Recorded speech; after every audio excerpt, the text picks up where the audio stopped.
पितृपक्ष में रोजाना इन 5 स्थानों पर जलाए दीपक पितरों के साथ मां लक्ष्मी भी होंगी प्रसन्न। पितृपक्ष का आरंभ 17 सितंबर से हो चुका है। लोग अपने पूर्वजों के लिए तर्पण करेंगे और उनके नाम से श्राद्ध करके दान पुण्य के कार्य करेंगे।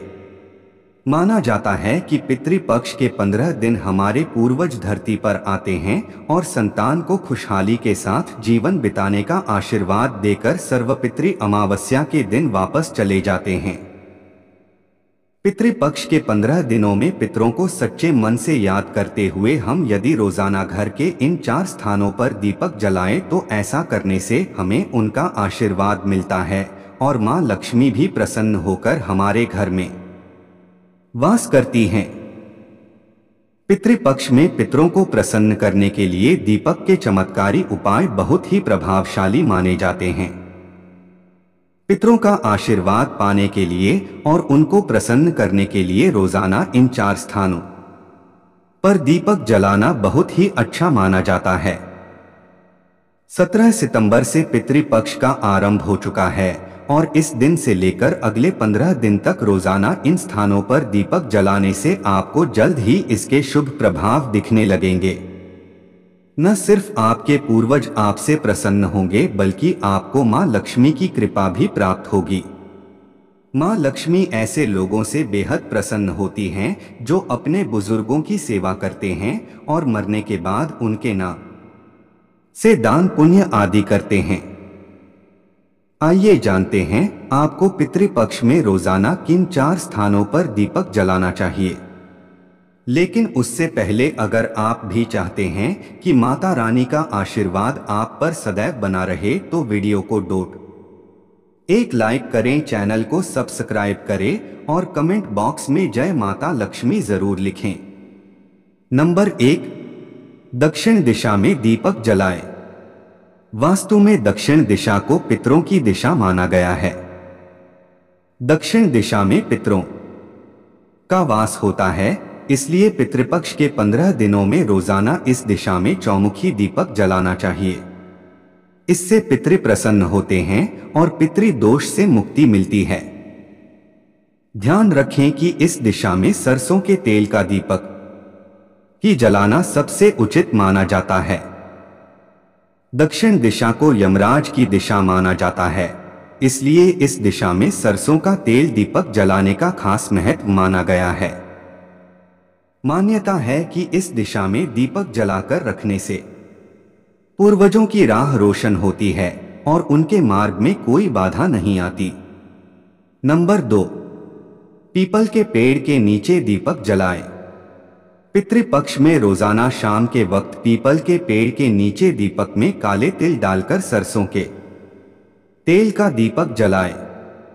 पीपल के पेड़ पर देवी देवताओं के साथ ही पितरों का भी वास होता है, इसलिए पितृपक्ष में रोजाना यहाँ दीपक जलाकर रखने से पूर्वजों का आशीर्वाद आपको मिलता है। पीपल के पेड़ पर दीपक जलाने से मां लक्ष्मी भी आपसे प्रसन्न होती हैं और आपके घर में वास करती हैं। नंबर 3, घर के मुख्य द्वार पर दीपक जलाएं। घर के मुख्य द्वार पर दीपक जलाकर रखना बहुत ही शुभ माना जाता है। पितृपक्ष में इस स्थान पर शाम के वक्त दीपक जलाकर रखने से नकारात्मक ऊर्जा दूर होती है। साथ ही पितृ प्रसन्न होकर आपको सदैव सुखी और संपन्न रहने का आशीर्वाद देते हैं। मुख्य द्वार से मां लक्ष्मी का भी प्रवेश होता है, इसलिए पितृपक्ष के दौरान इस स्थान को साफ सुथरा और रोशन रखना चाहिए। ऐसा करने से मां लक्ष्मी आपसे प्रसन्न होती हैं। नंबर 4, पितरों की तस्वीर के नीचे दीपक जलाएं। घर में जिस स्थान पर आपने अपने पितरों की तस्वीर लगा रखी हो उस स्थान पर आपको दीपक जरूर जलाना चाहिए। अगर आपके घर में तस्वीरों के नीचे दीपक जलाकर रखने की व्यवस्था न हो तो आप अपने पूर्वजों की तस्वीर पर दिया उतारकर इस दीपक को दक्षिण दिशा में रख दें।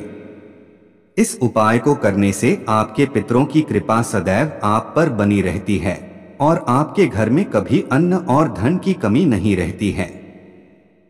नंबर 5, ईशान कोण में भी जलाए दीपक। पितृपक्ष के दौरान घर के ईशान कोण में यानी कि अपने घर के उत्तर पूर्व कोने में गाय के घी का दीपक जलाने से भी मां लक्ष्मी की कृपा बरसती है। इसके अलावा शाम के वक्त किचन में पानी के पास दीपक जलाने से भी पितरों का आशीर्वाद मिलता है और आपके घर में उनकी कृपा आती है। इस उपाय को पूरे 15 दिन लगातार करने से आपके घर में सुख और सुविधाएं बढ़ने के साथ ही जीवन में सुकून शांति स्थापित होती है। चलिए अब जानते हैं श्राद्ध पक्ष के दौरान कौन से उपाय करने चाहिए। काले तिल और बेलपत्र के उपाय। नंबर 1, अगर आप पितृदोष से निजात पाना चाहते हैं तो पितृपक्ष के दौरान रोजाना स्नान ध्यान करने के बाद गंगाजल या दुग्ध में काले तिल और बेलपत्र मिलाकर भगवान शिव का अभिषेक करें। इस उपाय को करने से पितृदोष दूर होता है। नंबर 2, अगर आप पितरों को प्रसन्न करना चाहते हैं तो पितृपक्ष के दौरान काले तिल का दान करें। आप काले तिल का दान मंदिर में कर सकते हैं। इस उपाय को करने से पितरों का आशीर्वाद प्राप्त होता है। नंबर 3, पितृपक्ष के दौरान स्नान ध्यान के बाद बेलपत्र पर राम लिखकर भगवान शिव को अर्पित करें। इस उपाय को करने से कुंडली में व्याप्त अशुभ ग्रहों का प्रभाव खत्म हो जाता है। नंबर 4, पितृपक्ष के दौरान पितरों का तर्पण एवं पिंडदान किया जाता है। आठ श्राद्ध पक्ष के दौरान घर में बड़े वृद्ध की सेवा और सम्मान करें। उनका दिल दुखाएं और नहीं मान सम्मान को ठेस पहुंचाएं। नंबर 5, अश्विन माह के कृष्ण पक्ष की प्रतिपदा तिथि से लेकर अमावस्या तिथि तक रोजाना स्नान ध्यान के बाद जल में काले तिल और जौ मिलाकर पितरों को अर्घ्य दें। इस उपाय को करने से भी पितृदोष से मुक्ति मिलेगी। चलिए अब जानते हैं पितृदोष के उपाय। नंबर 1, पितृदोष को समाप्त करने के लिए घर के दक्षिण दीवार पर अपने पूर्वजों की तस्वीर लगाएं और उनकी तस्वीर के सामने दिया धूप या अगरबत्ती जलाएं। विशेष रूप से ऐसा अगर आप श्राद्ध पक्ष के दौरान करते हैं तो आपको विशेष रूप से लाभ मिलेगा। इसके अलावा पितृपक्ष में रोजाना घर में शाम के समय दक्षिण दिशा में तेल का दीपक लगाएं। ऐसा रोजाना भी कर सकते हैं। इससे पितृदोष खत्म हो जाता है। नंबर 2, पितृपक्ष शांति के लिए रोजाना दोपहर के समय पीपल के पेड़ की पूजा करें। पितरों को प्रसन्न करने के लिए पीपल में गंगाजल में काले तिल, दूध, अक्षत और फूल अर्पित करें। पितृदोष शांति के लिए ये उपाय बहुत कारगर है।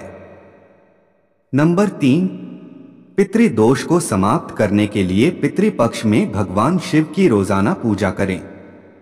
नंबर 4, पितृदोष के बुरे प्रभाव से बचने के लिए 5 मुखी, 7 मुखी, 8 मुखी और 12 मुखी रुद्राक्ष एक साथ धारण करें। यदि ये उपलब्ध न हो पाए तो आप नवग्रह रुद्राक्ष माला भी धारण कर सकते हैं। वहीं पितृदोष के निवारण के लिए पितृपक्ष में और अमावस्या पर पितरों के निमित्त भोग लगाएं और पितृस्तोत्र का पाठ करना चाहिए। यह तमाम जानकारी जनरुचि में ध्यान रखकर दी जा रही है। ज्योतिष और धर्म के उपाय और सलाहों को अपनी आस्था और विश्वास पर आजमाएं। वीडियो का उद्देश्य मात्र आपको बेहतर सलाह देना है। इस संदर्भ में हम किसी भी प्रकार का कोई दावा नहीं करते हैं। दोस्तों, आज की हमारी वीडियो आपको कैसी लगी हमें कमेंट करके बताएं। अगर आपको हमारी वीडियो अच्छी लगी तो कमेंट बॉक्स में जय मां लक्ष्मी जरूर लिखें। माता लक्ष्मी आप पर सदैव अपनी कृपा बनाए रखें। वीडियो के अंत तक बने रहने के लिए धन्यवाद।